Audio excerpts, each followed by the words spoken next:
তো এই দুজনই কিন্তু ইউনূস আমলে নির্যাতিত সাংবাদিক হিসেবে। আবার ইউনূস আমলের একটা লম্বা সময় যখন মবরা যখন ঝাড়ে বংশের সব সাংবাদিকদেরকে নাম দিয়ে দিয়ে জেলে ঢুকাচ্ছে, মারতেছে, লুটপাট করতেছে, চাঁদাবাজি করতেছে, এখনো অনেকে ১.৫ বছরের উপরে হয়ে গেছে জেলে আটকে আছে। সেই সময় কিন্তু এরা কিন্তু সমানে কোনো বিঘ্ন ছাড়াই কথাবার্তা বলে গেছে, এখনো যাচ্ছে, মাঝে এবার জেলখানার কাছে। তো যাই হোক, আমি এখনই আমার কোনো জাজমেন্টে যাব না। আমি যেটা তার বক্তব্যের মধ্যে কিছু কিছু অসঙ্গতি বা মানে ফ্যাক্টস ফাইন্ডিং বলা যেতে পারে, এগুলো নিয়ে একটু মন্তব্য করব, আমি প্লে করি। উনি, আমি মনে করি যে আমাকে যে ফোন করেছেন এটা অ্যাবসলিউট সৌজন্যতা। উনি আমার ব্যক্তিগত খোঁজ খবর নিয়েছেন, স্বাস্থ্য খবর নিয়েছেন। উনি একটা কথা উল্লেখ করেছেন যে আমি নিজেও সেই অভিজ্ঞতার অংশীদার। তার মানে হচ্ছে যে 111 ওনাকে যে জেল খাটানো হয়েছিল সেটাই উনি আমাকে স্মরণ করে দিলেন, বলে যে আচ্ছা, এটা উনি বলছেন যে আমাদের বর্তমান চুক্তিবদ্ধ প্রধানমন্ত্রী বলবো কি মুচলেকা প্রধানমন্ত্রী, উনি ওনাকে ফোন করছিলেন ঈদে, ঈদ উপলক্ষে ওনাকে ফোন করছিলেন। সেটার মধ্যে এক পর্যায়ে উনি বলছেন যে আপনি যেমন জেল খাটছেন আমিও সেটার ভুক্তভোগী। এখন দেখেন, আমরা কিন্তু হাসিনাকে, এইসব সাংবাদিকরাই বা আরো অনেকে হাসিনাকে ট্রোল করে বেড়াই যে যখন সে বলে যে স্বজন হারানোর বেদনা আমি বুঝি, আমিও ভুক্তভোগী, এসব বলে, তখন সেটা নিয়ে হাসাহাসি করা হয়।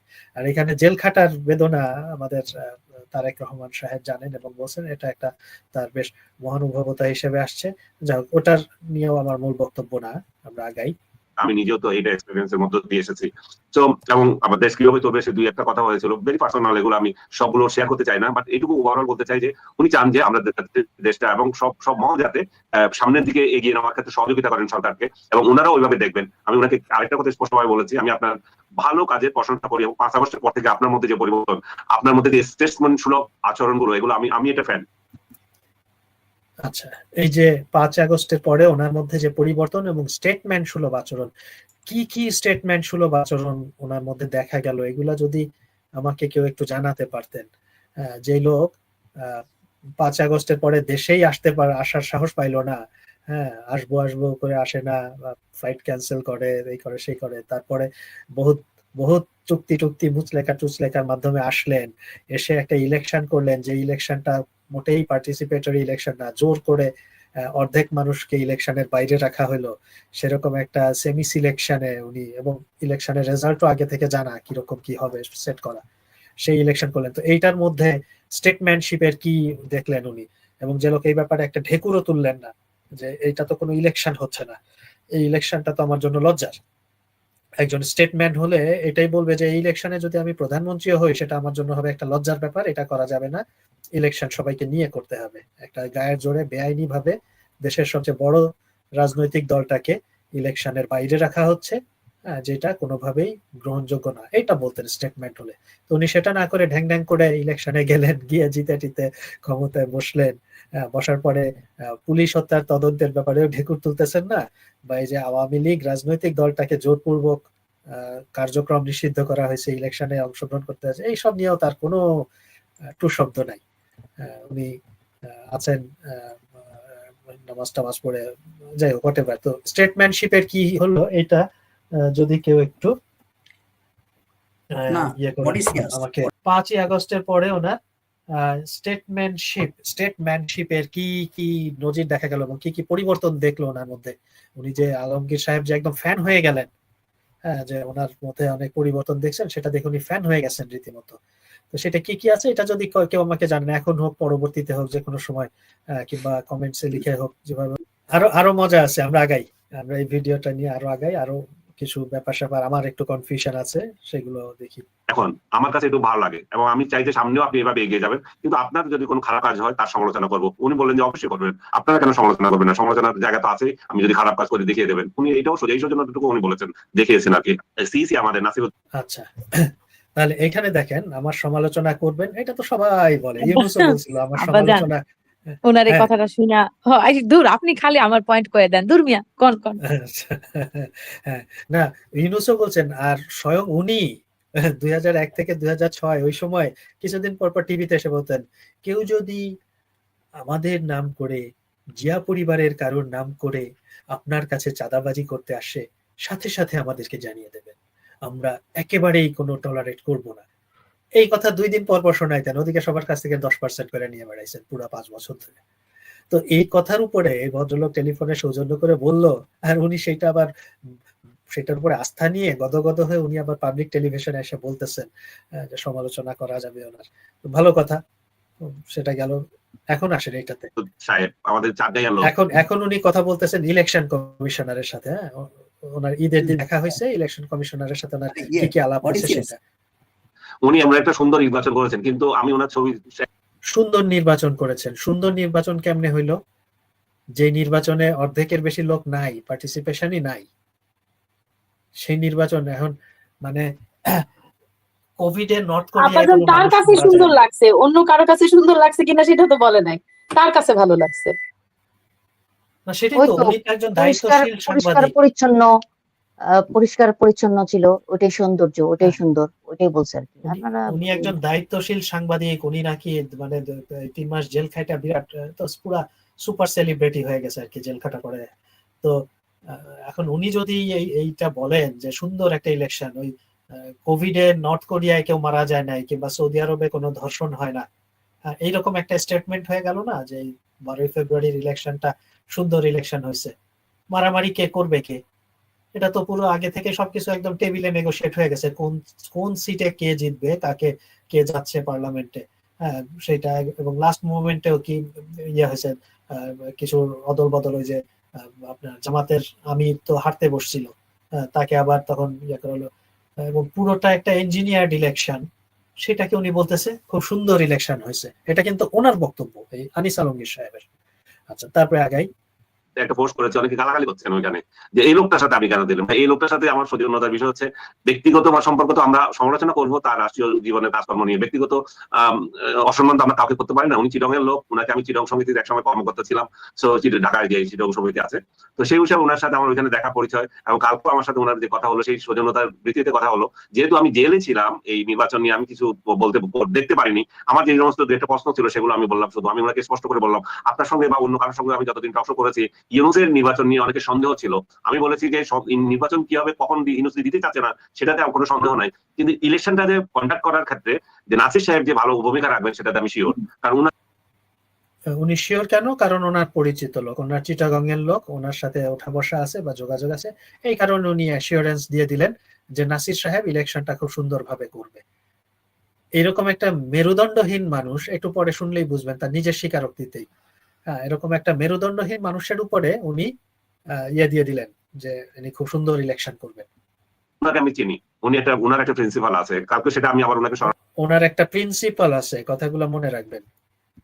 করে দিলাম। উনি বললেন যে আমি যথাসাধ্য চেষ্টা করেছি আমার মতো করার জন্য, এবং আমি মনে করি যে আমি আমার মতো করতে পেরেছি। আমি বললাম ইলেকশন ইঞ্জিনিয়ারিং এর অভিযোগ উঠেছে, সেটা নিয়ে আপনার মতামত কি? বলে এটা দুই দল। হ্যাঁ এখন দেখেন ওই ইলেকশন কমিশনারের হয়ে ইনি দেশবাসীকে জানায় দিচ্ছেন ইলেকশন কমিশনারের বক্তব্য, এবং সেই জানানোর মধ্যে উনি কোনো দ্বিমত করার কোনো ইয়া নাই, কিন্তু ওনার বডি ল্যাঙ্গুয়েজে কথাবার্তার মধ্যে এমন না যে উনি ওই কথাগুলোর সাথে দ্বিমত করেন বা একমত না। তার মানে ইলেকশন কমিশনার যে কথাগুলো বলছে সেগুলোকে উনিও অ্যাকসেপ্ট করে নিচ্ছেন, নিয়ে তারপরে দেশবাসীকে জানাচ্ছেন। ইলেকশন কমিশনারের বক্তব্য কি শোনেন। দলই আমাকে অভিযুক্ত করছে, আমি দুই দলই ওনাকে অভিযোগ করছে। জিজ্ঞেস করা হলো ইলেকশন ইঞ্জিনিয়ারিং এর কথা বলছেন, ইলেকশন কমিশনার ওনাকে বলছে দুই দলই আমাকে অভিযোগ করছে। দুই দলটা কি? জামাতের এ টিম আর বি টিম। তো দুই দল অভিযোগ তো করবেই, কারণ তাদের তো এটা করতে হবে, সেই জায়গায় করছে। তাতেই কি ইয়ে হয়ে যায়, মানে ইলেকশন ইঞ্জিনিয়ারিং এর অভিযোগটা ভুল প্রমাণিত হয়ে যায়?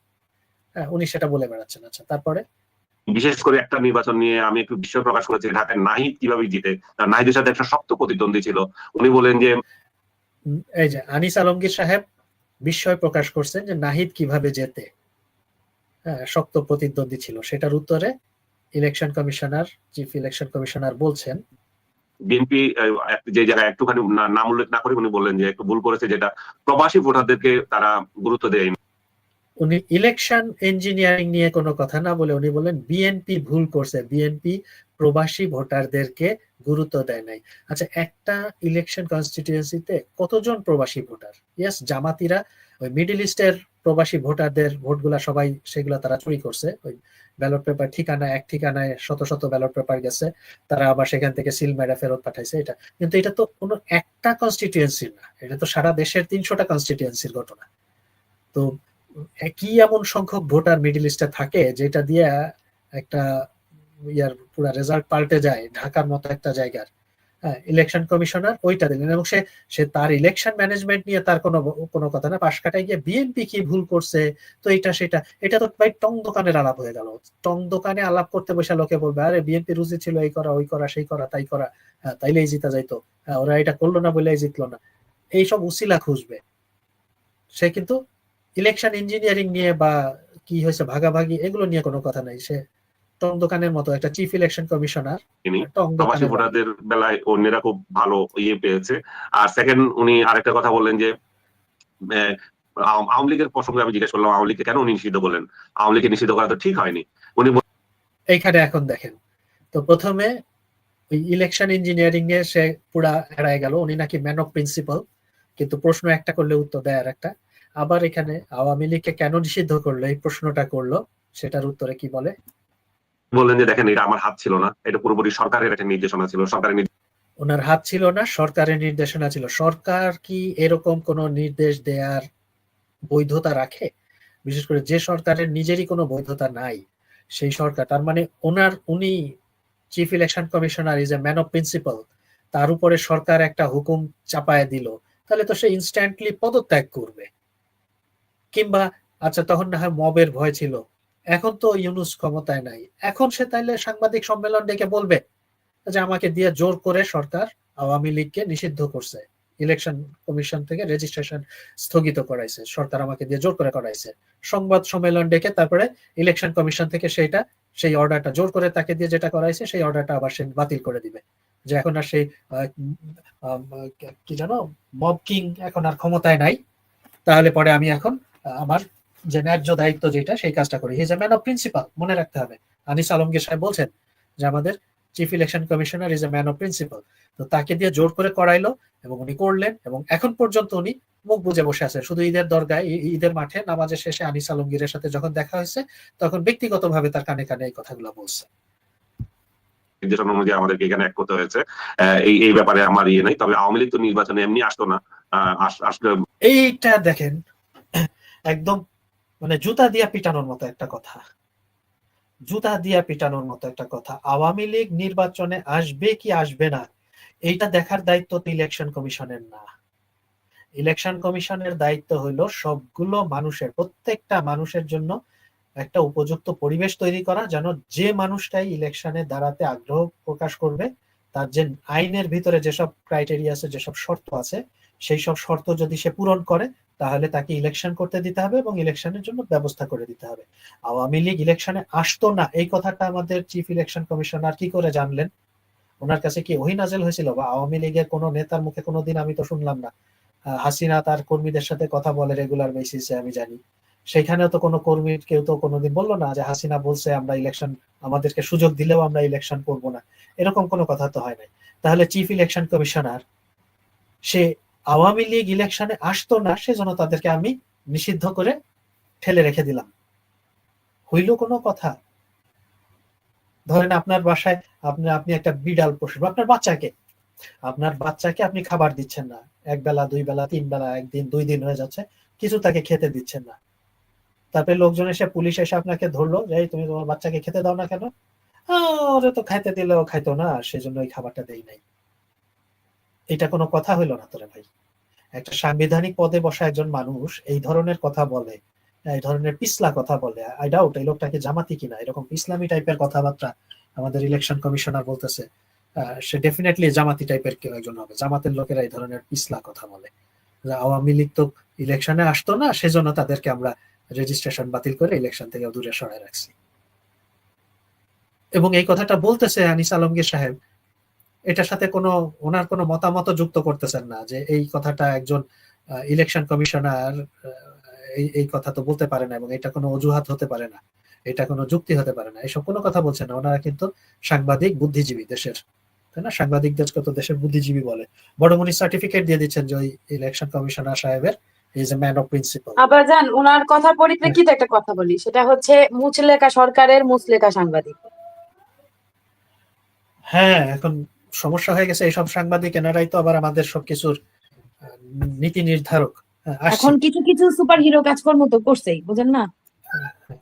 আমার তো আমার এটা নিয়ে সন্দেহ ছিল যে যে যেখানে কিছু করলে অমনি গিয়া মব করে তার গোষ্ঠী উদ্ধার করে ফেলতেছে, মব কিং এর মব বাহিনী, সেইখানে 18 মাস ধরে বা প্রায় 1 বছরের উপরে নির্বিঘ্নে সবকিছু বলে যাইতেছেন, ওনার উপরে কোনো মব হয় না, কিছু হয় না। প্রথম আলোতে আগুন দেওয়া হয়, আনিস আলমগীরের উনি রাস্তা দিয়া যাইতে যাইতে জিমে যান, জিম থেকে আবার বাসায় ফেরেন, সব কিছু, কখনো মব হয় না। আমি চাই না মব হোক, কিন্তু প্রশ্ন থেকে যায় যে অন্য সাংবাদিকদেরকে বাসায় বাসায় গিয়ে অ্যারেস্ট করা হয়, অ্যাক্রেডিশন বাতিল হয়ে যায়, আর এনাদের কয়েকজন হাতে গোনা 3-4 জন আছেন যারা অ্যাপারেন্টলি খুব গরম গরম কথা বলে লোকজন তাতায় রাখে, কিন্তু তাদের কেন মব কেন তাদেরকে দেখে নাই।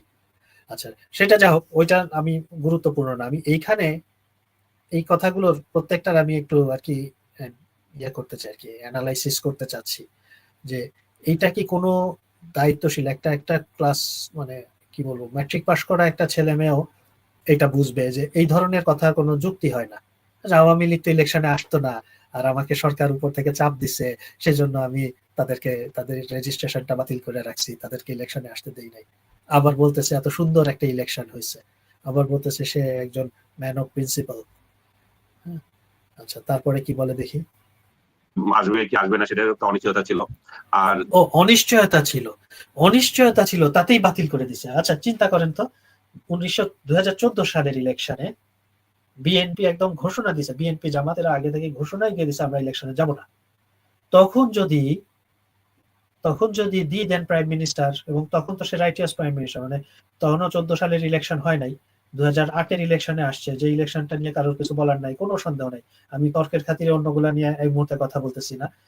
তো সেই সময় 2013 সালে শেখ হাসিনা একদম পারফেক্টলি সবকিছু ঠিক করার অবস্থায় বাংলাদেশের প্রাইম মিনিস্টার, তার কোনো ইয়ে নাই, কোনো অবৈধতা নাই, সবকিছু ঠিক আছে।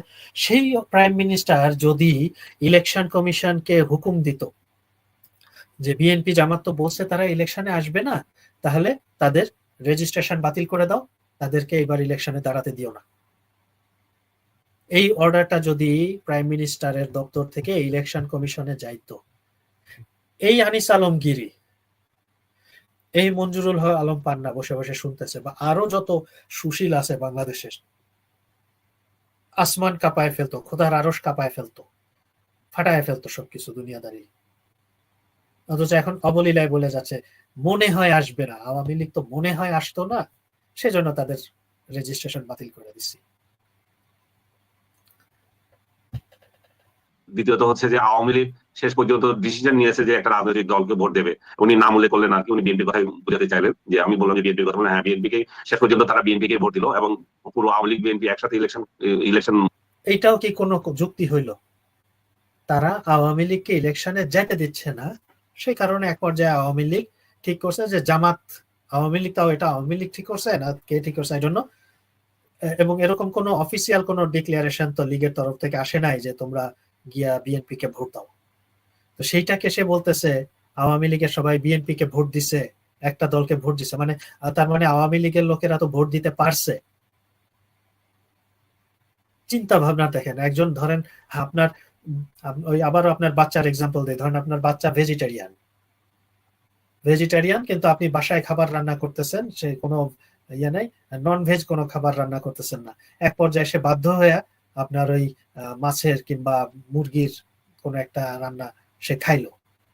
আপনি বলেন এই তো খাইছে, এই যে খাইছে তো খাইছে তো, ওটা তো খাবার দিছি আমি। তো যে লোকটা নৌকায় ভোট দিবে, সিল মারতে চায়, সেই লোকটার জন্য আপনি ব্যালট পেপারে নৌকা রাখতেছে, নৌকা মার্কাটা নাই, তাকে আপনি ভোট থেকে বাইরে রাখতেছেন, সে তারপরেও ঠেলে গুতায় গিয়ে যে আচ্ছা ঠিক আছে, নৌকা তো যখন নাই তাহলে অন্য আর একটা কাকে দেয়া যায়, মন্দের ভালো কাকে দিতে পারি আমি, বা জামাতকে ঠেকানোর জন্য ধানের শীষে দেয়, এইটা করছে, সেইটাকেও সে কারণ হিসেবে দেখা দিচ্ছে। আরে ভাই, এই ঘটনা তো ইলেকশনের দিন ঘটছে, ভোটের দিনে ঘটছে। আওয়ামী লীগের লোকেরা গিয়ে যদি বিএনপি কে ভোট দিয়ে থাকে, সেটা 12 তারিখে ঘটছে। আপনি তো আওয়ামী লীগকে নিষিদ্ধ করছেন তার চেয়েও 1 বছর আগে, 1-1.5 বছর আগে। সেই সময় আপনি 1-1.5 বছর আগে কি আমাদের ইলেকশন কমিশন জানতো যে আওয়ামী লীগের ভোটাররা ওই দিন ভোটের দিনে বিএনপি কে ভোট দিবে, সেজন্য নিষিদ্ধ করি? তো এই হলো আনিস আলমগীরের ভাষ্যমতে একজন ম্যান উইথ প্রিন্সিপাল, তার বক্তব্য, তাকে প্রশ্ন করা হচ্ছে যেটা তার বক্তব্য এইগুলা ইলেকশন সম্পর্কে। এটা হচ্ছে একটা ম্যান উইথ প্রিন্সিপালের বক্তব্য, সেটা আবার আনিস আলমগীর দেশবাসীকে শোনাচ্ছেন তার হয়ে। বলা যায় যে মানে বিএনপি মানে নিঃসন্দেহে আওয়ামী লীগের ভোট পেয়েছে, সেটা উনি মিন করলেন। আর জামাতে ইসলাম ভোট পাওয়ার ক্ষেত্রে উনি যেটা মিন করলেন, প্রবাসীদের প্রতি উনি গুরুত্ব দিয়েছে। প্রবাসী ভোট, ব্যালট পেপারে যে সমস্ত ভোট, সেগুলোর ক্ষেত্রে হয়তো ভূমিকা রেখেছেন। আবারও জামাত ইসলাম কেন এত ভোট পাইলো কিভাবে, সেটার ব্যাখ্যা হলো প্রবাসীদের ভোট পেয়েছে। কারণ প্রবাসের সবাই জামাত নাকি? এই মুহূর্তে লাইভ থেকে যদি আমরা এরকম জিনিস, বা যে কোনো লাইভ থেকে যদি জিজ্ঞেস করা হয় যে প্রবাসের কতজন মানুষ জামাতে ভোট দেয় আর কতজন মানুষ অন্য দলের ভোট দেয়, এইটা সে ম্যান উইথ প্রিন্সিপাল এই কথাটা স্বীকার করতে পারতেছে না যে প্রবাসীদের, বিশেষ করে মিডল ইস্টের প্রবাসীদের ভোটগুলা জামাত চুরি করছে। তারা ওই এক ঠিকানায় 100 জনের ব্যালট পেপার নিছে এবং ইলেকশন কমিশন এখানে ফেইল করছে এটা ডিটেক্ট করতে, আইডেন্টিফাই করতে, যে এক ঠিকানায় এতগুলো ব্যালট কেন যাবে, এতগুলো মানুষ এক ঠিকানায় থাকবে কি করে। তাহলে কোনো একটা ব্যবস্থা নিতে হবে যে নিশ্চিত করা যে সঠিক মানুষটার হাতে তার যার যার ব্যালটটা যাচ্ছে। জামাতিরা বলল, এই কিছু কিছু জামাতি অ্যাক্টিভিস্টরা বলল যে মিডল ইস্টের এরা যেখানে থাকে, অনেক জায়গায় আছে একই বা বিল্ডিং এ 100 জন একসাথে থাকে, বা হয়তো স্থায়ী ঠিকানা নাই, কোনো একটা পরিচিত কোনো একজন একটা দোকান মালিক কিংবা কোনো রেস্টুরেন্ট মালিক, তার ঠিকানাটাই সবাই ব্যবহার করে। এই যে গাঁজাখুরি গপ্প শোনাইলো, সেই কারণে এক জায়গায় অনেক মানুষের নাম আসছে। এই গপ্প তো ইলেকশন কমিশন কখনো অ্যাকসেপ্ট করবে না, করার কোনো কারণ নেই। ইলেকশন কমিশনকে প্রথমেই এই ব্যাপারে সন্দেহ প্রকাশ করতে হবে যে কি ব্যাপার, এই ঠিকানায় 20 জনের নাম কেন, ওই ঠিকানায় 50 জনের নাম কেন, ওই ঠিকানায় 100 জনের নাম কেন, না তাহলে তো এগুলো আরো আরো নিশ্চিত হতে হবে এটা ভোটের ব্যাপার।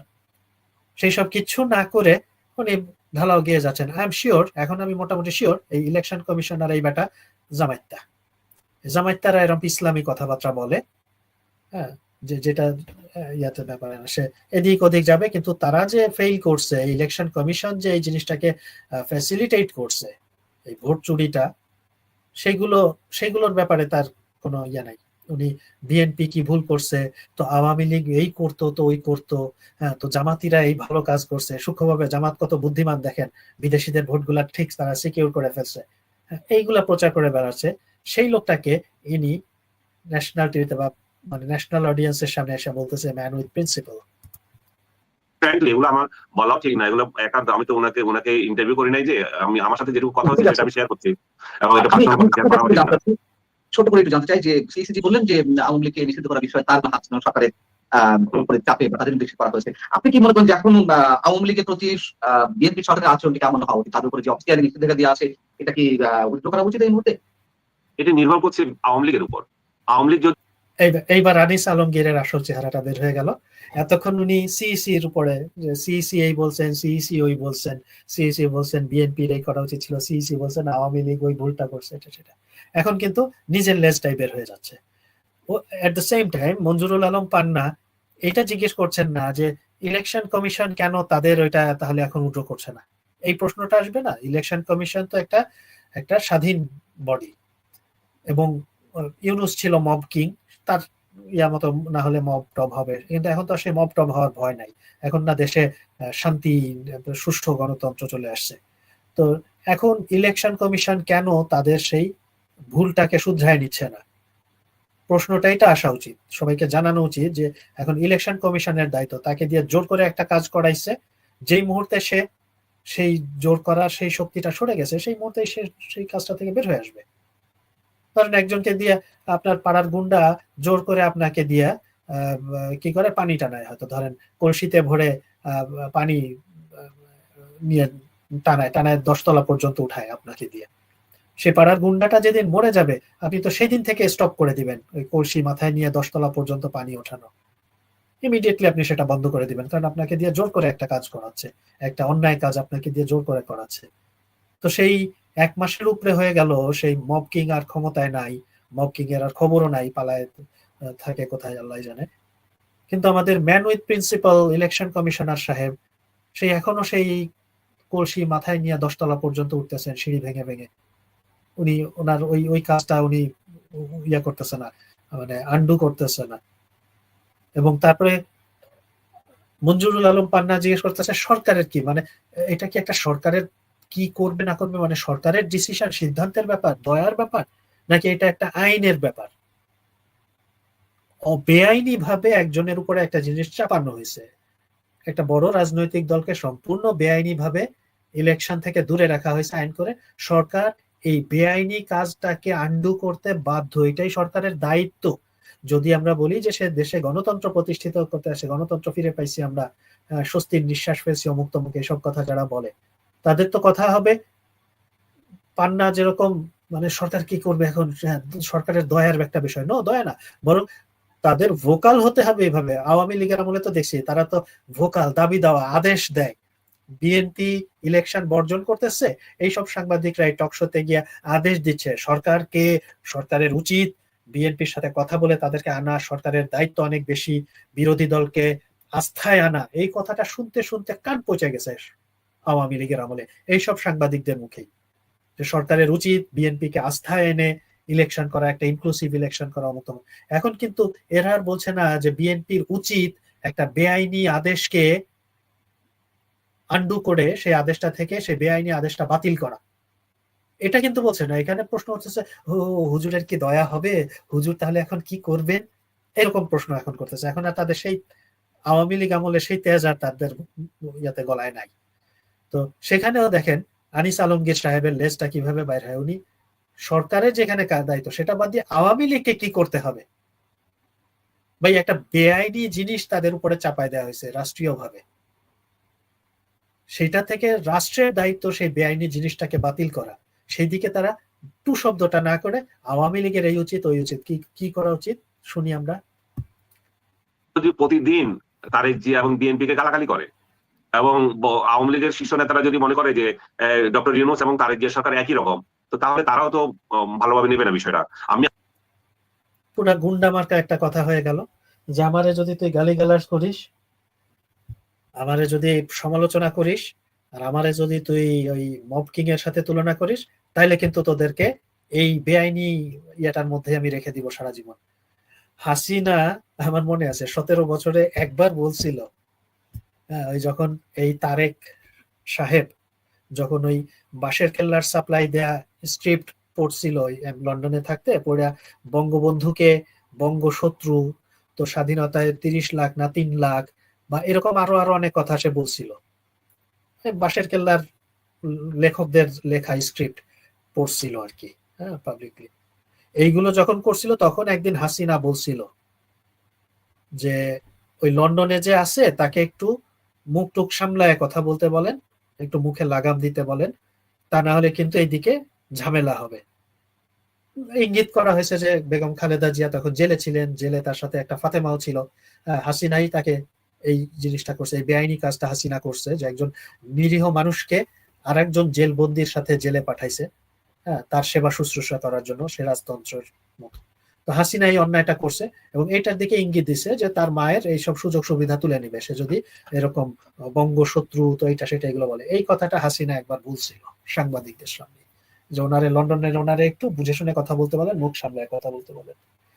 তখনও কিন্তু এইসব সাংবাদিকরা একদম ফাটায় ফেলছিল, হ্যাঁ এটা কোন জাতীয় কথা, এটা তো একেবারে স্বৈরাচারের মতো, কি জানো, অনেক অনেক অনেক অনেক কথাই তখন হাসিনার সাথে জুড়ে দেওয়া হয়েছিল। এখন এই সাংবাদিকই সেই একই কথাই বলতেছে, আওয়ামী লীগের নেতারা নাকি বিএনপি আলাদেরকে গালিগালাজ করে। গালিগালাজ তো দুই পক্ষই দুই পক্ষকে করে, কোথায়? আর আওয়ামী লীগের নেতারা এখন কোথায় করে? তাদের তো কথা বলারই কোনো জায়গা নাই, সোশ্যাল মিডিয়াতে যে যা করতেছে। তো সেই সোশ্যাল মিডিয়াতে কি গালিগালাজ করলো, তারেক জিয়া নাকি তাকে বলছে আমার সমালোচনা করেন। প্রথমে আজকের এই ইন্টারভিউর প্রথম দিকে যদি মনে থাকে, তারেক জিয়া তাকে ফোন করে বলছে হ্যাঁ হ্যাঁ আমার তো সমালোচনা করবেনি। তাহলে আওয়ামী লীগের নেতা কর্মীরা যদি তার সমালোচনা করে এবং করতে গিয়ে গালিও দেয়, তাতে কি আসে যায়? সেইটার কারণে আওয়ামী লীগের ইয়েতে কি জানো নিবন্ধন বাতিল করে স্থগিত করে রেখে দিবে বেআইনি ভাবে, এটা তো একটা গুন্ডার মতো কথা হয়ে গেল। এবং আনিস আলমগীর সেটাকেই প্রমোট করতেছে, নিজে সেটাই বলতেছে। সরকারের কি করা উচিত সেই ব্যাপারে সে কোনো কথা বলতেছে না। সরকারের যে একটা অন্যায় বেআইনি একটা জিনিসটাকে দূর করা দরকার সে ব্যাপারে তার কোনো এখন আর কোনো কথা নাই। উনি আওয়ামী লীগকে কি করা উচিত, আওয়ামী লীগকে গালিগালাজ বন্ধ করতে হবে, আওয়ামী লীগকে সালাম দিয়ে কথা বলতে হবে, হ্যাঁ সেটা বলতেছে। আমি আওয়ামী লীগের শীর্ষ নেতৃত্বকে অনুরোধ করবো যে তারা যাতে তাদের লাগামটা ঠিক করে, কারণ তাদের এই লাগামের জন্য শত শত নয় হাজার হাজার আওয়ামী লীগের কর্মী জেলে পড়ে আছে। এই জেলে তাহলে স্বীকার করে নিল যে আওয়ামী লীগের শত শত হাজার হাজার নেতা কর্মী যে জেলে পড়ে আছে সেগুলো কোনো অপরাধের জন্য না, কোনো খুন খারাপি অপরাধের জন্য না। অপরাধ হলো তাদের শীর্ষ নেতা হাসিনা কিংবা আরো অন্যান্য লেভেলের নেতারা বিএনপি কে গালিগালাজ করে সেজন্য। মানে আমি ঠিক মিলাই পারলাম না, এই যে হাজার হাজার নেতা কর্মী আওয়ামী লীগে যারা জেলে আছে তারা তো সেই মব কিং ইউনুসের আমল থেকেই জেলে আছে। তো সেই সময় কি বিএনপি কে গালিগালাজ করার জন্য ইউনুস তাদেরকে ধরে জেলে ঢুকাইছে, এই কথা বলতে চাচ্ছে আনিস আলমগীর সাহেব। এবং যদি গালিগালাজ করা সমালোচনা করা বন্ধ করে দেয়, আমি জানি না কি হাসিনা বিএনপি কে কি গালি দিছে আমি জানি না, বা আওয়ামী লীগের অন্যান্য বড় পর্যায়ের নেতারা তারা কি গালি দিছে, বাট আমি মনে করি গালি দেওয়াটা কোনো অপরাধ না, এটা বাক স্বাধীনতার অংশ। হ্যাঁ, উনি যদি বঙ্গবন্ধুকে বঙ্গশত্রু বলতে পারে তারেক রহমান সাহেব, সরি আব্বাজান, আপনি একটু আগে কি বললেন? বাক স্বাধীনতা, এর আগে গালি দেওয়াটা কোনো অপরাধ না। জি জি ওইটাই আমি শুনতে যাচ্ছিলাম। অপরাধ না, না গালি দেওয়াটা অপরাধ না, কিন্তু এইখানে আর এখন তো আবার ওইটা ব্যাখ্যা করতে হয়। ভাই একটা পাবলিক ফিগারকে আপনি গালি দেন সেটা কোনো দোষে নাই, কিন্তু আপনি যদি আমাকে ব্যক্তিগতভাবে আপনার আমার সাথে কথা হচ্ছে আপনি যদি আমাকে গালি দেন এটা ব্যক্তি আক্রমণ, এটা অ্যাকসেপ্টেবল না। কিন্তু আর স্টিল এটা অপরাধ না, ধরেন অন্য আরেকজনকে গালি দিচ্ছি, স্টিল সেটাও ব্যক্তি আক্রমণ, কারণ সে তো কোনো পাবলিক ফিগার না, সে আপনার সাথে একটা ডিসকাশনের মধ্যে আসছে, সে কোনো পাবলিক ফিগার না। সো তাকে আপনি গালি দিলে সেটা তাকে ব্যক্তি আপনি যেটা আক্রমণ করা কইতেছিলেন ওই দোকান দূর দূর দূর দূর দূর। এবং স্টিল আপনি আমার যদি এখন গালি দেন এটা অপরাধ না, এটার কারণে আমি আপনাকে জেলে নিতে পারি না, আমি আপনাকে নিন্দা করতে পারি যে না এই গালি দেওয়াটা আপনার ঠিক হচ্ছে না, আপনি আমার প্রতি অন্যায় করতেছেন এবং আপনি নিজেকে নিজে ছোট করে ফেলতেছেন, এটাও আমি বলবো। কিন্তু আপনি যদি নিজেকে ছোট করে গালি দেন একটা সরকার প্রধানকে, এইটা কোন দৃষ্টিকোণ থেকেই এটাকে কোনো অপরাধ হিসেবে গণ্য করার সুযোগ নাই। বিশেষ করে যে সরকার প্রধান নিজে বঙ্গবন্ধুর মতো একজন ব্যক্তিত্বকে বঙ্গশত্রু শব্দটা ব্যবহার করছে বঙ্গবন্ধুর সম্পর্কে, এই লোকটা নিজেই, সেই তো সবচেয়ে বড় গালিবাজ। হাসিনা কি গালি দিছে তাকে, তো হাসিনার ছেলের বয়সী, ছেলের সমান, তাকে কি গালি দিছে কবে? এবং যদি দিয়েও থাকে তারপর যে লোক নিজে গালি দেয় সে লোক কেন, এবং গালি দিলেও গালিটা তো কোনো আইনের দৃষ্টিতে কোনো অপরাধ না, যেই অপরাধের কারণে হাজার হাজার নেতা কর্মীকে অ্যারেস্ট করে রাখছে। আনিস আলমগীর সাহেব এটাই বলতেছেন যে আওয়ামী লীগের গালিগালাজ বা লাগামহীন কথাবার্তার কারণে হাজার হাজার নেতা কর্মীকে জেলখানায় রাখা হয়েছে। তাহলে তাদের বিরুদ্ধে খুনের মামলা কেন দিচ্ছে? তাহলে এই মামলাগুলো মিথ্যা মামলা। তাহলে কালকে যদি আওয়ামী লীগের কেউ আর কোনো গালি দিবে না এটা যদি করে, তাহলে কি আমাদের প্রধানমন্ত্রী সাহেব আনিস আলমগীর সাহেব কি এই নিশ্চয়তা দিতে পারবে যে তাদের সব মামলাগুলো চলে যাবে এবং সবাই জেল থেকে বের হয়ে আসবে? মানে কি জিনিসটা মাথার মধ্যে কি ঢুকাচ্ছে মগজের মধ্যে, ভাব দেখাচ্ছে যে আওয়ামী লীগের তৃণমূলের নেতা কর্মীদের জন্য ওনার বুক ফেটে যাচ্ছে, এরকম একটা ভাব নিয়ে কথা একটা বললো এবং ওই প্রশ্নের ধারে কাছেও গেল না যে সরকারের এখন কি করা উচিত। উনি যদি সত্যিকারের একটা অনেস্ট সাংবাদিক হইতেন তাহলে পরে উনি আঙুল তুলে বলতেন এই সরকারের উচিত হবে ইমিডিয়েটলি মিথ্যা মামলাগুলো প্রত্যাহার করা। হ্যাঁ সেটা চেক করতে একটু সময় লাগতে পারে, এক একজন এটা ধরে ধরে যে কোনটা মিথ্যা মামলা। আব্বাজান এই লোকটাই যদি কখনো আবার আওয়ামী লীগ সরকার আসে ক্ষমতায়, ঠিক এই লোকটাই তার কথার স্টেটমেন্টটা পাল্টায় ফেলবে। এটা দেখাবো আমি, ভালো জিনিস ধরছেন, আসতেছে এই মজাটাও আসতেছে, দেখাবো। হ্যাঁ তো তার সে নিজে যদি একটা ম্যান উইথ প্রিন্সিপাল হতো, সে তো আরেকজনকে ম্যান উইথ প্রিন্সিপালের সার্টিফিকেট দেয়, তো তার নিজের যদি কোনো প্রিন্সিপাল বলে কিছু থাকতো সে সরকারকে এটাই বলতো যে ইমিডিয়েটলি এই যে নিষেধাজ্ঞা, যেটা আওয়ামী লীগের মতো একটা বড় দল, যে দলের হাতে বাংলাদেশ স্বাধীন হয়েছে এবং যে দলের বিরুদ্ধে তোমরা কিছু এই যে একটা মব কিং ক্ষমতা এসে তাদের বিরুদ্ধে এইসব করছে এবং গায়ের জোরে তাদেরকে ইলেকশন থেকে দূরে রাখতেছে, এই জিনিসটা ইমিডিয়েটলি বন্ধ করে। এটা কিন্তু ইমিডিয়েটলি একটা অ্যাডমিনিস্ট্রেটিভ অর্ডারে আওয়ামী লীগকে নিষিদ্ধ করা হয়েছে, কার্যক্রম স্থগিত করা হয়েছে, কোনো পার্লামেন্ট থেকে হয় নাই, কোনো কোর্ট থেকে হয় নাই। সেটা আবার উইথড্র করতে, বাতিল করতেও কিন্তু অ্যাডমিনিস্ট্রেটিভ একটা সিগনেচার 2 মিনিটের মামলা। প্রাইম মিনিস্টারের জন্য এটা 2 মিনিটের মামলা, এটা উইথড্র করবে। আর ইলেকশন কমিশনও তার জায়গা থেকে 2 মিনিটের মামলা, যেহেতু সে নিজে স্বীকার করতেছে যে তাকে দিয়ে জোর করে এটা করানো হয়েছে। তো সাংবাদিকের তো উচিত হবে এটা বলা যে ইলেকশন কমিশনার স্বীকার করছে তাকে দিয়ে জোর করে এই কাজটা করানো হয়েছে। আর এদিকে যে কার্যক্রম স্থগিত করার যে অর্ডারটা আসছে ইয়া হিসেবে রাষ্ট্রপতির ওইটারে কি বলে অর্ডিন্যান্স হিসেবে আসছে, এটা ইমিডিয়েটলি উইথড্র করা হোক। এই কথা কিন্তু একবার বলতেছে না, উনি বলতেছে আওয়ামী লীগের নেতাদের মুখে লাগাম পড়াতে হবে। তাহলে কি লাগাম যদি পড়াই ফেলে, ধরলাম অলৌকিক ভাবে সবার মুখে লাগাম পড়ে গেল, তাহলে কি পরের দিন সব মামলা থেকে বের হয়ে আসবে এবং এই যে নিষেধাজ্ঞা সেগুলো বাতিল হবে? তো এই হচ্ছে ওনার ম্যান উইথ প্রিন্সিপাল। তারপরে আমরা আরো আগাই। জেল থেকে নিরীহ লোকগুলো কিভাবে বের হবে আওয়ামী লীগের সেটাতে দৃষ্টি দেওয়া উচিত। আওয়ামী লীগ একটা পয়সা খরচ করছে না ওদের ছেলে ইয়েদের জন্য, যে সমস্ত লোকজন জেলে আছে। আওয়ামী লীগ জামাত থেকে তো শিখতে পারে, জামাত প্রতিটা কর্মী যদি জেলে যেত তার পরিবারের দায়িত্ব নিত। আব্বাজান পজ করেন, এবং এখানে পরিবার আব্বাজান পজ করেন। যে জন্য পজ করাইলাম সেটা রিজনটা হচ্ছে হাসিনা স্বয়ং নিজে বলছে যে যাদের ওনার যে নেতা কর্মীগুলা যারা হচ্ছে একটু বেকায়দায় পড়ে গেছে তাদেরকে সাহায্য করার জন্য, এবং অনেকেই আছে যারা যাদেরকে বিকাশে টাকা পাঠায়া সাহায্য করা হয়েছে আওয়ামী লীগের নেতা কর্মী। জামাত থেকে শিখতে হবে, হ্যাঁ জামাতের থেকে শিখতে হবে এবং জামাত থেকে শিখতে হবে। এবং মানে আওয়ামী লীগ কি করতেছে না করতেছে সেটা নিয়ে তার মানে দুঃখে বুক ফেটে যাচ্ছে। আওয়ামী লীগের তৃণমূল নিয়ে জেলখানায় পৌঁছতেছে, এটা নিয়ে তার দুঃখ। এখনো সে বসে বসে এটা বলতেছে যে দলটা সম্পূর্ণভাবে বিচ্ছিন্ন হয়ে গেছে, যে দলটা হচ্ছে তাদের নেতাকর্মীরা তো মারা গেছেনই, এবং এখনো যারা আছে জেলে আছে, এখানে আছে, ওইখানে আছে, পালায় আছে। এখনো সে বলতেছে জামাতের থেকে শিখতে হবে, যারা কিনা বাংলাদেশটাকে ধ্বংস করে দিছে। এই সাংবাদিক, হ্যাঁ, তার জন্য আমার যে ছেঁড়া জুতারা যেটা বাথরুমে ইউজ করতে করতে ছিঁড়ে যায়, ওইটা তার মুখে আমার মারতে মন চাইছে। আব্বাজান আগুনের পরশমণি ভাই, ওয়েলকাম, কেমন আছেন? লেজ, আচ্ছা কি আগুনের পরশমণি আসছে, আমি অবশ্য অন্য ট্যাবে দেখতে পাচ্ছি না। ওই লেজ বের হয়ে গেছে আর কি। হ্যাঁ পরশমণি ভাই থাকেন, আমি এই ভিডিওটা শেষ করি তারপরে আমরা কথা বলবো। পরিবারের দায়িত্ব দূরে থাক, আপনার নিজে তাদের কোনো খবরই নিচ্ছেন না আপনি। এবং তারা একটার পর একটা মামলা খাচ্ছে এবং জামিন পেয়ে আবার জামিনের শিকার, মানে এর শিকার হচ্ছে, পিডব্লিউ শিকার হচ্ছে, জেল গেটে আরেকটা জামিন পেয়ে সাথে সাথে হারামজাদা, তুই না সাংবাদিক, তুই তো সাংবাদিক, তাহলে হারামজাদা তুই প্রশ্ন করিস না কেন তোর বাপের যখন ফোনে কথা বলতেছিলি যে ভাই আমার অনেক এরকম মায়া লাগতেছে, আমার হেডা দিয়া পানি পড়তেছে, পানি তো আমি মুছতে পারতেছি না, তো আপনি একটু কি বলছেন যেন আপনার সমালোচনা করার পারমিশন যখন দিছেন, তাই ভাই যে অসহায় মানুষগুলোরে খামাখা জেলে আটকে রাখছে তাদেরকে একটু বের করে দেন না কেন? তখনও বললো না? ওরে তো গালি দিতে আরো পাবলিক ফিগার তো শুয়োরের বাচ্চা। না, যেখানে জামিন হওয়ার পরে আবার জেল গেটেই তাকে আবার অ্যারেস্ট করা হচ্ছে, ইনি নিজেই বলতেছে জামিন হওয়ার সাথে সাথে জেল গেট, তাহলে সেখানে তাকে টাকা দিয়েই বা কি হবে? মানে পার্টি থেকে কি মানে আনলিমিটেড টাকা দিতেই থাকবে, টাকা পয়সা দিয়ে জামিন করবে, জামিন করার পরে এবং সে চাঁদাবাজিটাকেও প্রমোট করলো, যে লাখ লাখ টাকা নিয়ে এক একজনের জামিন হয়, সেটাকেও সে প্রমোট করতেছে, লীগকে বলতেছে।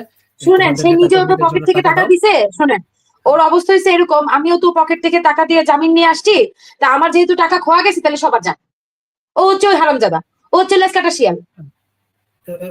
এবং তাকে তো আবার অ্যারেস্ট করতেছে, জেল গেটেই তাদেরকে অ্যারেস্ট করতেছে, মামলা একটার পর একটা। যে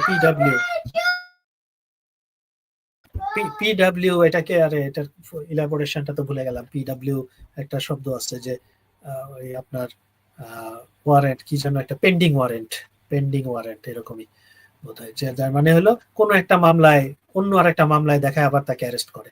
হ্যাঁ, জামিন হয়েছে একটা মামলা থেকে, সাথে সাথে আরেকটাই, যেটা পাকিস্তান আমলে বঙ্গবন্ধুর সাথে হইতো। জামাতিদের সাথে এগুলা হয় নাকি, হয়েছে নাকি কখনো যে মামলায় ঢুকছে, বের হইতে জামিন হওয়ার সাথে সাথে আবার আরেকটা মামলা দেখায়? প্রথমে অ্যারেস্ট করছে কোনো মামলা টামলা ছাড়াই, তারপরে একটা আজগুবি মামলায় ঢুকাই দিছে, 2000 লোক মিলে একজনকে খুন করছে, সেই মামলায় তারেও ঢুকাই দিছে। হ্যাঁ, তারপরে সেই একটা মামলায় জামিন হয়তো আরেকটা এলে, এইগুলো করতেছে। তো এখানে আওয়ামী লীগ কি করবে? সে এই কথাগুলো বলতেছে কিন্তু সে বিচার ব্যবস্থার দিকে একবারও আঙুল তুলতেছে না, সমালোচনা করতেছে না, সে প্রশাসনের দিকে একবারও সমালোচনা করতেছে না, সে গদিনসীন প্রিন্স তার সম্পর্কেও কোনো কথা বলতেছে না। সব আওয়ামী লীগকে সব পালন করতে হবে, তাদের মুখে লাগাম দিতে হবে, তাদের কর্মীদের টাকা পয়সা দিতে হবে এবং সে টাকা পয়সা আবার রিসিপ্ট জমা দিতে হবে আনিস আলমগীরের কাছে, যে ভাই অমুক কর্মীর জন্য এত টাকা পাঠাইলাম। হ্যাঁ, সেটা আনিস আলমগীরের কাছে পাঠানো হবে।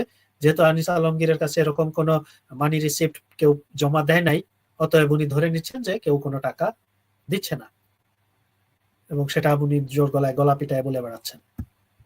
আমি দিয়ে দিচ্ছি। আমি কয়েকদিন আগেও আমার এক সহকর্মীর কথা বলছিলাম, সহকর্মী মানে আমার সহকর্মী না, আমার মানে জেলমেট, আমার রুমমেট যেটি ছিল, তার বিরুদ্ধে 7টা মামলা হয়েছে, 5টাতে সে ইয়ে পেয়েছে, তারপরে 2টা অজ্ঞাতনামা দিয়েছে। আমি কালকে শুনলাম যে আরো একটা অজ্ঞাত, এবং সেই 2টা যখন জামিন হয়ে গেছে আরো একটা অজ্ঞাতনামা মামলা দিয়েছে। সে সায়েন্স ল্যাবরেটরির এক কর্মকর্তা এবং সেখানকার তাহলে এখন মামলাগুলো কে দিচ্ছে? মানে আক্রোশের শিকারে আছে। এর সাথে হ্যাঁ, ওইটা নিয়ে তার কোনো কথা নাই। এখন মামলা কে দিচ্ছে? তো ওর বাপের জিজ্ঞেস করলো না যে আব্বা আব্বা আমার ওই জেলমেট না, আমার ইয়া ওই ফ্রেন্ড জেল ফ্রেন্ড কোনো সম্পর্ক ছিল না। তো এরকম শত শত হাজার, হ্যাঁ সরি, হ্যাঁ ওইটাই, সে ওদেরকে কোনো মানে অথরিটিকে, অ্যাডমিনিস্ট্রেশনকে কোনো দোষ নাই যে এটা অ্যাজ ইফ গ্র্যান্টেড, যে এটাই তো হবে। কিন্তু আওয়ামী টাকা লীগ দিচ্ছে না দেখে ধরতেছে। ব্যাপারটা তো এরকম হয়ে গেল না আব্বাজান, যে আওয়ামী লীগ সরকার হচ্ছে টাকা দিচ্ছে না, এই জন্য হচ্ছে জেল থেকে ধরতেছে। তো যেহেতু তাকে পুনরায় এই 7টার মধ্যে 5টার মধ্যে জামিন দিয়ে 2টা দিয়ে আবার আটকাইতেছে, তার মানে কি প্রশাসন আটকাইতেছে নাকি হাসিনা আটকাইতেছে? কোনটা? তার টাকা দিচ্ছে না তাই আটকাচ্ছে। তার মানে ও এখন শুনেন, ও হচ্ছে লিগেলি নামছে, আমি টাকা কামাই করে দিব, ওর আব্বাজান তো আব্বাজান কওয়া যাবে না, ওর আব্বারে টাকা কামাই দিবে, সেই ব্যাপারে ওর বাপের সাথে কথা হয়েছে যে আমি আওয়ামী লীগের পক্ষ থেকে সবার জন্য এরকম টাকা নিব, টাকা নিয়ে আপনার ফান্ডে 10% বা 100% যা পারি দিব। এখন ও 10% খাইবো। ও এখন আওয়ামী লীগের এই কর্মীদের দালালি করার জন্য এখানে বসে। সালাম মাদার বোর্ড। উপরে উপরে দেখাইতেছে তার দুঃখে বুক ফেটে যাচ্ছে আর কি আওয়ামী লীগের কর্মীদের জন্য। আরো শুনি। হাজার কর্মীরা জেল গেটে পড়ে আছে। আওয়ামী লীগের শীর্ষ নেতারা যাদের কোটি কোটি টাকা চুরিদারি করেছিল, এরা তো ওদের পিছিয়ে টাকা পাঠাতে পারে, যে তোমার ওইখানে যে অন্তত ঠিক মতো খাওয়া দাওয়া করতে পারে। আওয়ামী লীগ এগুলো কিছুই করে না। আওয়ামী লীগ আচ্ছা, যারা কোটি কোটি টাকা চুরিদারি করছে, এদের বিরুদ্ধে কেন ইউনূস 18 মাসে কোনো মামলা দায়ের করতে পারে নাই, বা এদের বিরুদ্ধে কোনো অ্যারেস্ট ওয়ারেন্ট দেয় নাই? সে টিউলিপ সিদ্দিকীর বিরুদ্ধে অ্যারেস্ট ওয়ারেন্ট জারি করার জন্য ওই তাজ্জা রাজাকারের পেটিকোট থেকে বহুত কিছু দেখলাম আমরা। কিন্তু এই আওয়ামী লীগের যদি কোনো নেতা, সেটা লিস্ট কই, একটা শ্বেতপত্র কেন বাইর করে নাই যে এই নেতা কোটি কোটি টাকা মেরে বিদেশে গেছে? একটা লিস্ট আমাদের সামনে দেয় নাই কেন, দেশবাসীর সামনে? আনিস আলমগীর কখনো চাইছে ইউনূসের কাছে যে আওয়ামী লীগের যেসব নেতারা কোটি কোটি টাকা মেরে বিদেশে গেছে তাদের একটা লিস্ট বের করেন, তারা কোত্থেকে কে কত টাকা মারছে তার একটা লিস্ট বের করেন এবং তারপরে তাদের বিরুদ্ধে অ্যারেস্ট ওয়ারেন্ট জারি করেন? হয় নাই তো। তাহলে এইসব সুইপিং কথা কেন বলতেছে? কিসের বেসিস এসে বলতেছে কোটি কোটি টাকা মেরে তারা ইয়েতে আছে? এটা কিসের বেসিস এসে বলে? সে কেন সরকারকে বলে না এদের বিরুদ্ধে মামলা করতে, এদেরকে অ্যারেস্ট করে নিয়ে আসতে? আমাদের বড় বড় কথা বলবে আর তাদেরকে তাদের ইয়ে প্রত্যাহার করবে, এই নিষিদ্ধ করাটা।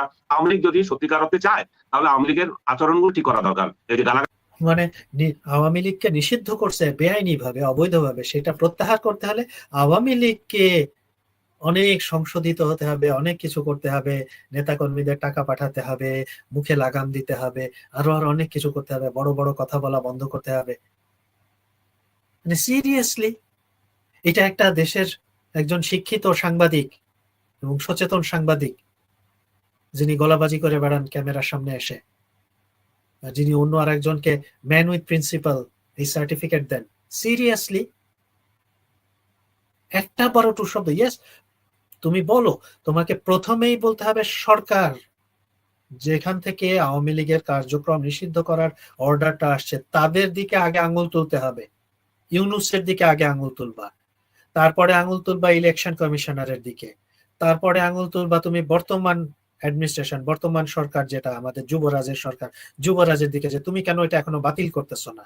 তারপরে তুমি আবার আঙুল তুলবা চিফ ইলেকশন কমিশনারের দিকে যে তুমি কেন এইটা এখনো বাতিল করতেছো না। 2টা অর্ডার এখানে, একটা হলো আওয়ামী লীগের কার্যক্রম নিষিদ্ধের অর্ডার, আর একটা হলো আওয়ামী লীগের ইলেকশনের রেজিস্ট্রেশন বাতিল। এই 2টা কাজই ইউনূস একটা কাজ ইউনুস করছে আর একটা কাজ ইলেকশন কমিশনার করছে। ইলেকশন কমিশনার এখন বলতেছে যে তাকে ইউনুস জোর করে করাইছে। সো আনিস আলমগীরের তো আঙ্গুল তুলতে হবে সবার আগে ইউনুসের দিকে, তারপরে ইলেকশন কমিশনারের দিকে, তারপরে বর্তমানের যিনি ইউনুসের চেয়ারে বসে আছেন সেই প্রিন্সের দিকে, তারপরে বলতে পারে যে আওয়ামী লীগেরও পাশাপাশি একটু দায়িত্বশীল হওয়া দরকার। খুব বেশি হলে এই কথাটুকু বলতে পারে যে আওয়ামী লীগেরও দায়িত্বশীল হওয়া দরকার, তাদের যেসব নেতাকর্মী জেলে আছে তাদের প্রতি সদয় হওয়া দরকার, এট দ্য সেম টাইম তাদের কথাবার্তায় আচরণে দায়িত্বশীল হওয়া দরকার। খুব বেশি হলে এইটুকু বলতে পারে, এর বেশি তো একটা কথা এখানে আসে না। কিন্তু সে পুরো সময়টা জুড়ে আওয়ামী লীগের এই দোষ, আওয়ামী লীগের ওই দোষ, আওয়ামী লীগকে এই করতে হবে, আওয়ামী লীগকে তাই করতে হবে, তা না হলে কেন তার নিষিদ্ধের অর্ডার বাতিল করবে। ওয়াও, সিরিয়াসলি এটা কোনো সভ্য দেশের একজন শিক্ষিত সাংবাদিক এই কথা বলতেছে? আমার মাথায় ঢোকে না। পুরা গুন্ডা মানে নাকি 18 মাসে ইউনুস পুরো আমাদের সবার মগজ ধোলাই করে দিয়ে গেছে, প্রত্যেককেই ওই মব কিং বানায় দিয়ে গেছে, মনে মনে সবাই আমরা এক একটা মব কিং এখন। বাঙালি সংস্কৃতি থেকে বেরোতে হবে এবং নিজেদের কর্মীদের নিজেরা যত্ন নিতে হবে, এবং সামনের নেতৃত্ব কিভাবে হবে, কিভাবে একটা তরুণ এবং প্রগ্রেসিভ দল হতে পারে এই দলটি, সামনের নেতৃত্ব কি হবে আওয়ামী লীগের সেটাও উনি ঠিক করে দিচ্ছেন, এবং এটা করতে হবে, না হলে আওয়ামী লীগ তাদের কার্যক্রম চালু করতে পারবে না, নিষিদ্ধ থাকবে। মজার কথা, 2 সেকেন্ড পরে আরো মজার জিনিস, সেটা নিয়ে চিন্তা করতে হবে। পুরোনো ঝঞ্ঝাট, পুরোনো নেতৃত্ব, বাবা এমপি ছেলেও এমপি, এই মেন্টালিটি গুলো ইয়ে করতে হবে। এখানে যে ইয়ে শাসন, যে এই মানে কি বলবো পারিবারিক শাসনের দল, এটা থেকে বেরিয়ে তার ইয়ে থেকে শিখতে বলেন ওনাদেরকে। শুনছেন সবাই? আব্বাজান একটু জানেন আমার যে কি বলে কিচেনের হুড অন করছি তো আমি শুনতে পাই নাই, একটু আবার দেন। হ্যাঁ হ্যাঁ, নো প্রবলেম, আবার শুনবো আমরা। বুড়োদেরকে দূর করতে হবে, সেটা মানে দলের সংশোধন করতে হবে। আচ্ছা শুনি আবার। চিন্তা করতে হবে, পুরোনো ঝঞ্ঝাট, পুরোনো নেতৃত্ব, বাবা এমপি ছেলেও এমপি, এই মেন্টালিটি গুলো ইয়ে করতে হবে। এখানে যে ইয়ে শাসন, যে এই মানে কি বলবো পারিবারিক শাসনের দল, এটা থেকে বেরিয়ে তার ইয়ে থেকে শিখতে বলেন ওনাদেরকে। শুনছেন আম্মাজান নাকি আবারও প্লে ও করতে? আব্বাজান, নো, আমি শুনছি আব্বাজান, সে তার যে কোথায় আসছে, শকিত হইলাম। আমি তো পুরাই বেবাচাকা খেয়ে গেছি। তারেক জিয়া কোন কোটা থেকে আসছে ও জানে না? আবার শুনি, বাবা এমপি ছেলে এমপি, বাবা এমপি ছেলে এমপি হবে না, কিন্তু মা পিএম ছেলে পিএম হবে, তাতে অসুবিধা নেই। একটা তরুণ এবং প্রগ্রেসিভ দল হতে পারে এই দলটি, সেটা নিয়ে চিন্তা করতে হবে। পুরোনো ঝঞ্ঝাট, পুরোনো নেতৃত্ব, বাবা এমপি ছেলেও এমপি, এই মেন্টালিটি গুলো ইয়ে করতে হবে। এখানে যে ইয়ে শাসন, যে এই মানে কি বলবো পারিবারিক শাসনের দল, এটা থেকে বেরিয়ে তার ইয়ে থেকে শিখতে বলেন। পরিবারতন্ত্র থেকে বের হতে হলে তারেক জিয়ার কাছে শিখতে হবে। ওনার বাপ বন্দুক দিয়া ক্ষমতা দখল করছিল, সেই বাপ মারা যাওয়ার পরে বাপের সুবাদে ওনার মা নেতা হয়েছেন, দলের নেতা হয়েছেন, ওনার মা এমপি হয়েছেন। আপনার এটা নিয়ে আলোচনা করতেছেন, আমি একটু এখানে বলি। দেখেন, আমরা সবসময় কিন্তু দেখে আসছি এই যে এই চামচারা, হ্যাঁ, যখন যে সরকার আসে, তো বাটপার হোক ইমানদার হোক যেমনই হোক না কেন, তারা তখন সেই সরকারের চামচামি করে, তারা এই তেল মারে, এইটা সেটা বলতেই থাকে। যখন আওয়ামী লীগ থাকে তখন আওয়ামী লীগের তেল মারে, আওয়ামী লীগ সে আওয়ামী লীগের কাছ থেকে শিখুন, আওয়ামী লীগের কাছ থেকে সেখানে শেখ হাসিনার কাছ থেকে শিখুন কিভাবে দেশপ্রেমিক হইতে হয়, কিভাবে দেশ পরিচালনা করতে হয়। আবার যখন বিএনপি আসে তখন বিএনপি, এটাও এদের এইগুলো হচ্ছে এদের স্বভাব। হ্যাঁ, এই শ্রেণীর মানুষজনদের স্বভাবই হচ্ছে এইগুলা। এখন আওয়ামী লীগ যখন ছিল তখন আওয়ামী লীগের বলছে, হাসিনারে বলছে, এখন তারেক জিয়া আসে, এখন তারেক জিয়ারে তেল তারেক জিয়া যিনি মানে স্বজন প্রীতি আত্মীয়তার মাধ্যমে আসে, মানে উত্তরাধিকার সূত্রে যে ক্ষমতায় আসে, এটা তার চোখে পড়তেছে না। এটা একটা স্বাভাবিক, মানে স্বাভাবিক না, আমাদের দেশের প্রেক্ষাপটে স্বাভাবিক। একটু উনি দেখো ওনার তো একটু লজ্জা থাকা উচিত, তাই না? উনি তো ইউনুস না, তাই না? আচ্ছা আমাকে শোনা যায় না? হ্যাঁ আম্মাজান বলেন। ও আমি যেটা বলতে চাচ্ছি সেটা হচ্ছে, হাসিনা চলে গেছে, হাসিনার যথেষ্ট বয়স হয়েছে, ওনার বয়স আনুমানিক কত আমি জানি না, প্রায় 80 হয়েছে ওনার বয়স নাকি? আচ্ছা, তো উনি যে চলে গেল বা উনার যে মোটামুটি যে বয়সটা হইলো, আজকে 18-19 মাসে কিন্তু হাসিনার পক্ষ থেকে এরকম কোনো অ্যানাউন্সমেন্ট আসে নাই যে আমার পরবর্তীতে আমার ছেলে বা আমার মেয়ে দলের দায়িত্ব নিবে, এরকম কোনো কিছু কিন্তু বলা হয় নাই এখনো পর্যন্ত। অথচ 17 বছর যে লোকটা মুচলেকা দিয়ে আর্মির কাছ থেকে বাংলাদেশ থেকে চলে গেল, ওই লোকটা বাপের কোঠায় মায়ের কোঠায় আইসা আবার বাংলাদেশের চেয়ারে বসছে। সো ওই কি কোন কোন দুনিয়া থেকে কথা কয়, এবার কোন দুনিয়া একের আব্বা জান? আম্মাজান হ্যাঁ? ভুলে যাচ্ছেন সে শুধু বাপ মায়ের কোটায় নিজে বসছে তা না, ওনার মেয়েকে বসানোর জন্য এখন থেকেই হ্যাঁ, কোটা কোটা সবকিছু তৈরি চাওয়াচালি করতেছেন। করতেছে। হ্যাঁ হ্যাঁ। হ্যাঁ, তো আব্বা জান ওনার ওনার মেয়ে সম্পর্কে আমি যাতে আজকে একটু জানতে চাইতেছিলাম, যদি বলতেন এই মাদার বোর্ডটা কে? এই আনিস আলমগীর সাহেব হুম। সাংবাদিক, ইনি একজন কিসের সাংবাদিক ছিল?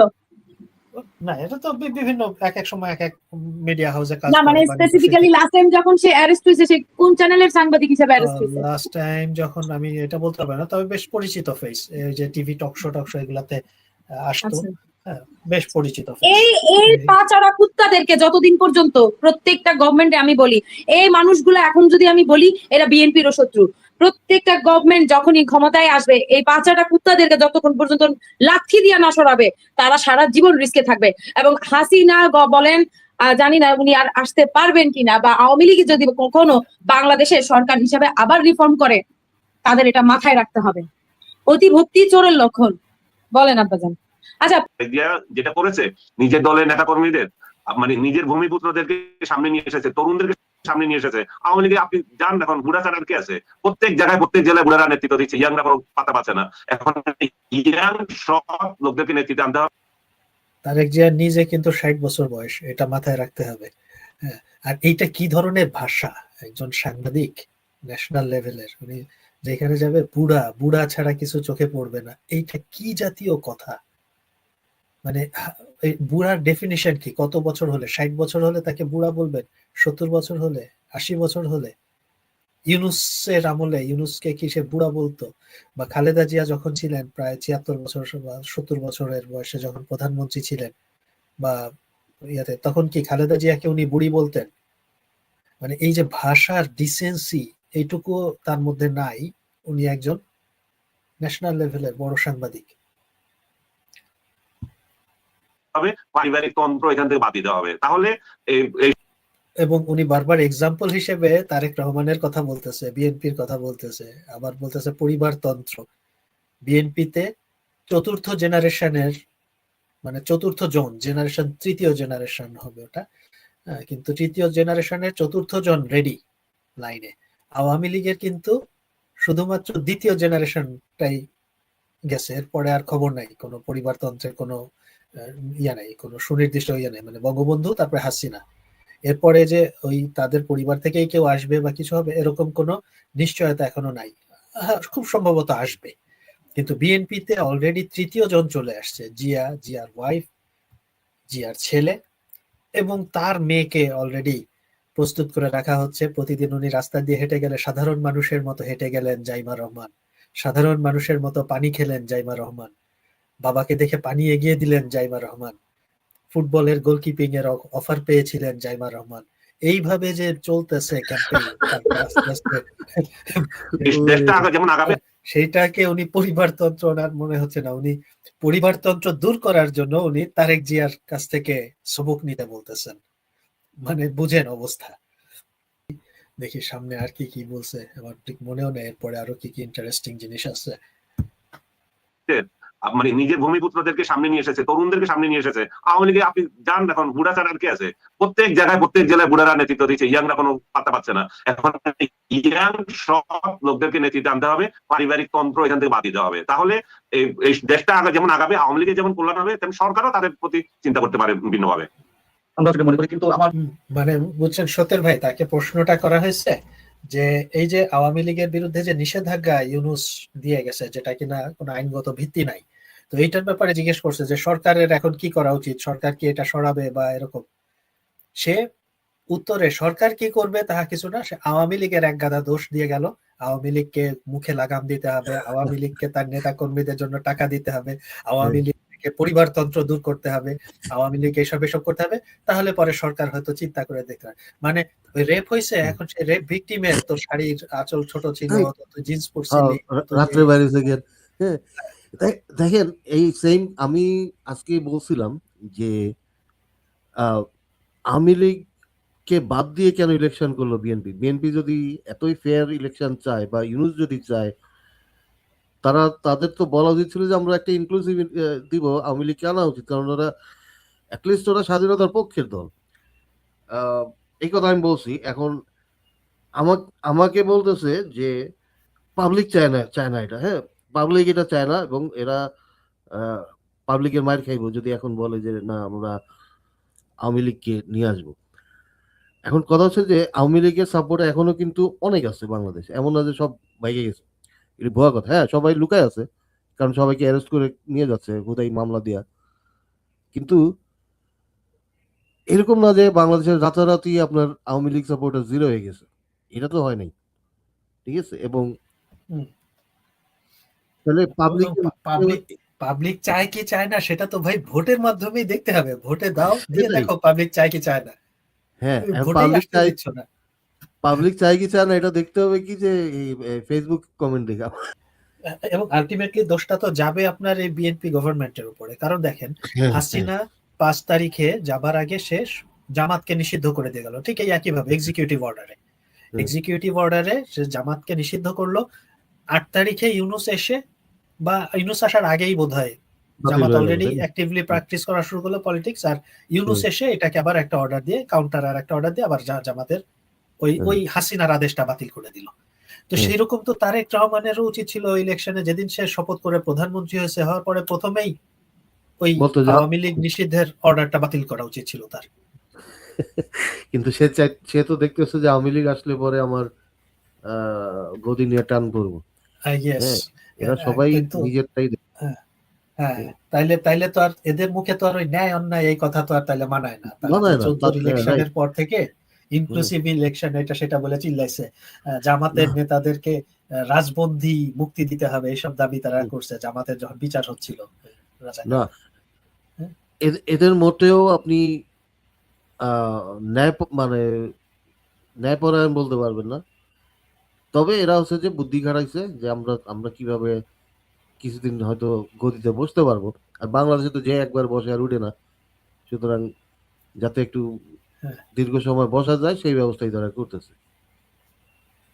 এখন এইটাই তাদের মাথায় রাখতে হবে যে আওয়ামী লীগ এত কিছু করছে, দেশ মানুষের প্রত্যেকটা মানুষের ফিনান্সিয়ালি হ্যাপিনেস অনেক হাই ছিল আওয়ামী লীগের আমলে।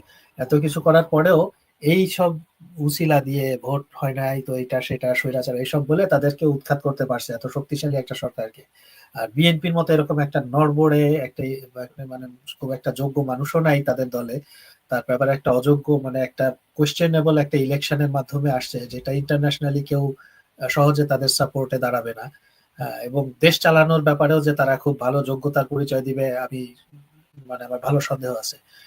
তার মধ্যে এইরকম একটা সিচুয়েশনে গেলে 2 দিন পরে যে জামাত তাদেরকে পুরা গিলে খাবে টপ করে, এই সেন্সটা তাদের থাকতে হবে। তাদের নিজের অস্তিত্বের জন্যই বাংলাদেশের রাজনীতিতে আওয়ামী লীগের দরকার, বিএনপির নিজের অস্তিত্ব টিকায় রাখার জন্য। আদারওয়াইজ বিএনপির কপালে অনেক খারাপই আছে। এবং আওয়ামী লীগ যেহেতু পুরানো দল, মানুষের মধ্যে তাদের একটা অবস্থান আছে, সেটার জন্য টিকে যাবে। কিন্তু বিএনপি কিন্তু ভালো বিপদে পড়বে যদি এরকম আবার মানুষের ইয়ার মধ্যে সামনে পড়ে। তো এগুলো বোঝা দরকার এবং ডিসঅনেস্টির তো মাত্রা থাকতে হবে। যাই হোক, আমি এই সাংবাদিক এই ধরনের বুদ্ধিজীবীদের কাছ থেকে আশা করি যে তারা ন্যায়সঙ্গত কথাগুলো বলবেন, কিন্তু দুঃখজনকভাবে দেখলাম যে ইনি ক্রমাগত নিজের সাথেই নিজে কন্ট্রাডিক্ট করে উদ্ভট কথা বলে যাচ্ছেন। দেখি আরো শুনি একটু শেষ পর্যন্ত কি বলে।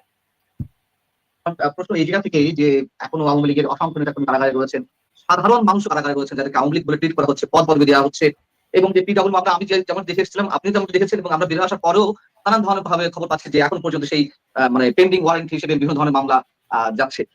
এই অবস্থা যখন দেশে বিরাজ করছে তখন আমরা শুনছি যে আমাদের স্থানীয় সরকারমন্ত্রী বা বিএনপি মহাসচিব ফখরুল ইসলাম, বিএনপি অর্থমন্ত্রী আমির খসরু মাহমুদ চৌধুরী বলছেন যে পরিবর্তিত গণতান্ত্রিক অবস্থায় এইবার ঈদটা অনেক বেশি উপভোগ্য হয়েছে।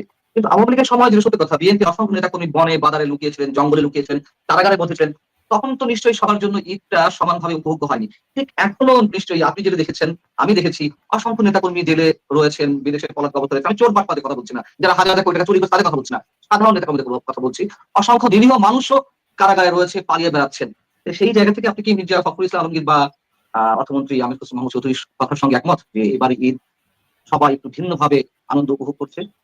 ওনাদের দৃষ্টিকোণ থেকে তো ঠিকই আছেন, ওনারা তো ভিন্ন মজা পাচ্ছেন না, তারা ক্ষমতায় আছেন, তারা যে দীর্ঘ জীবন কারাভোগ করেছেন, তাদের নেতা কর্মীরা যে নির্যাতিত হয়েছিল, তাদের জন্য তো আলাদা পরিবেশ।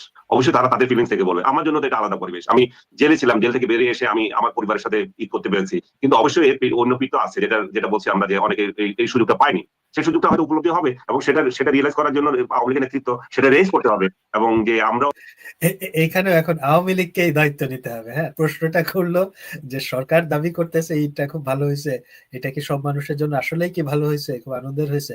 উনি কিন্তু সেই উত্তর তো দিলেনই না, সব মানুষের না, সরকারের জন্য। আমি ওনারা তো এই কথা বলবেন, এটা সেটা বলে ঘুরে ফিরে আবার এসে এবং আওয়ামী লীগকে কি করতে হবে সে।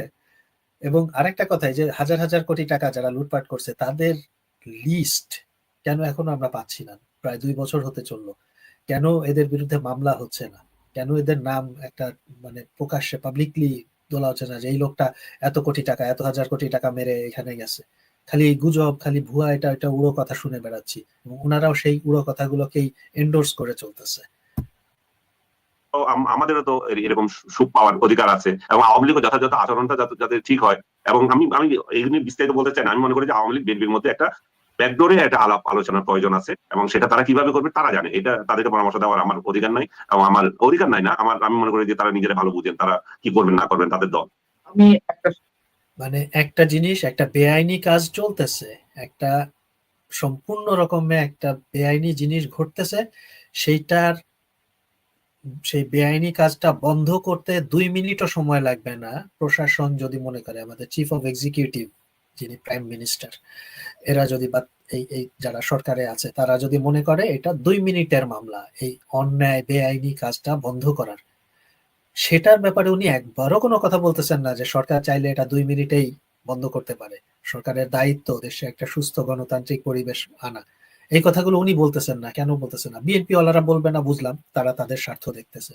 হ্যাঁ, তাদের যে আওয়ামী লীগ না থাকলে বিএনপি সুবিধা, এটা মনে করতেছে। কিন্তু উনি তো একজন বুদ্ধিজীবী সাংবাদিক, ওনার তো সঠিক কথাটা বলা দরকার। উনি তো সরকারের দিকে প্রেশার দিবে যে তুমি তো 2 মিনিটে এই কাজটা করতে পারো, কেন করতেছো না? সেসব না বলে আওয়ামী লীগকে আচার ব্যবহার পরিবর্তন করতে হবে, আওয়ামী লীগকে বিএনপির সাথে ব্যাকডোরে আলাপে বসতে হবে। তো ওয়েল, আওয়ামী লীগের নেতারা যদি দেশে আসতে পারে, দেশে থাকতে পারে, তারপরে না বিএনপির সাথে ব্যাকডোরে আলাপ করতে বসবে, এবং ব্যাকডোর দিয়ে সেটা সমাধান করতে হবে। একটা বেআইনি জিনিস, সেই বেআইনি জিনিসটাকে দূর করব, সেটাও আবার ব্যাকডোর দিয়ে করতে হবে, আইনি প্রক্রিয়ায় করা যাবে না। উনি বিশিষ্ট বুদ্ধিজীবী আমাদের। শেষ উত্তরটা নিয়ে আমরা শেষ করবো। আবার একটু ডক্টর ইউনূস প্রসঙ্গে যেতে চাই। এই ঈদের সঙ্গে অবশ্যই এটি অনেক বেশি সম্পৃক্ত। ডক্টর ইউনূস সাহেব ক্ষমতা থাকাকালীন সময় বলেছেন, গত ঈদ উল ফিতর আগে বলেছিলেন যে এইবার ঈদ না হলেও আগামী ঈদে বাংলাদেশে আসিত রোহিঙ্গারা তার নিজ মাতৃভূমিতে ফিরে যাবেন। আমরা দেখি তিনি যা বলেছেন, তিনি এবং তার প্রেস সচিব মিস্টার শফিকুল আলম যা বলেছেন একেবারে উল্টা। এবং এত বড় একটি বিষয়ও এই ধরনের মন্তব্য করেছিলেন, তখনও অনেকে হাসাহাসি করেছিলেন, অনেকে ক্ষোভ ঝেড়েছিলেন যে এটা কিভাবে সম্ভব, তুমি আসলে প্রতারণা আস্থা নিচ্ছেন কিনা। সেটি সত্য প্রমাণিত হয়েছে। একজন রোহিঙ্গাও ফিরে যাননি, বরং তার সময় 1.5 থেকে 2 লাখ রোহিঙ্গা নতুন করে দেশে ফিরেছেন। এই বিষয়টা কোনো মন্তব্য? না, এটা তো আমি তখনও বলেছিলাম, আমার একটা কবিতা আছে, লিখে দেবো সমগ্র বাংলাদেশ, এটা একটা প্রেমিকার উদ্দেশ্যে ছিল, যে ভালোবাসার প্রেক্ষিতে বাংলাদেশ লিখে দেবো। আমি তখন ওই কবিতাটা শেয়ার করে বলেছিলাম যে ইউনূস যে আজকে বললো যে এরা এদেরকে ওই দেশে পাঠিয়ে দেবে এবং আগামী মধ্যে ঈদ করবে, মানে আমি বদ্দা ডাকতাম তাকে তখন, এখন তো বারবার ডাকি। তো বললাম যে বদ্দা যে যদি এটা সফল হয় তাহলে আমি সমগ্র বাংলাদেশ তার নামে লিখে দেবো। তো বদ্দা সফল হয় নাই, আমার বাংলাদেশ লিখে দেওয়ার কোনো প্রয়োজন নাই আর কি। তো এই বারবার নিয়ে আর কথা বলতে চাই না। সে প্রতিটা কাজ তার, মানে আসলে সে কিভাবে যে। আচ্ছা, এরপরে আর উল্লেখযোগ্য কিছু নেই। এখন উনি ইউনূসের বিরুদ্ধে অনেকক্ষণ বিষোদ্গার করবেন, কিন্তু মজার ব্যাপার, উনি জেলে যাওয়ার আগে কিন্তু বদ্দা বদ্দা বলে আবেগে গদগদ ছিল। চোখের সামনে দেখতেছে ইউনূস আকাম করতেছে একের পর এক, মব কিং একের পর এক ঘটেছে, তখন উনি ওনার বদ্দা।